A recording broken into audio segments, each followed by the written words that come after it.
OneKevin reacts to the Khago and D'Angel interview fallout and why the truth always finds a way to surface. Here, oh, Khago come out and tell the truth. The truth shall set you free. Khago and Angel there in the studio. I make dub plate. Angel says she want to take a piss. And the woman have her phone unlocked. A bush, she don't forget. The bathroom a bush. Khago not have no bathroom in her house. So she have to come out of the house and go down to the bush for go piss. Watch you know.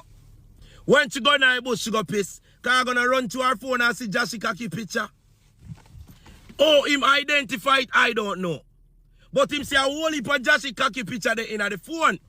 So when the woman goes on and pop in and see him, the way you doing on the phone, him take up the button and give her one rotted lick. Angel, when you not tell people, say, Khago the lick you done with the button.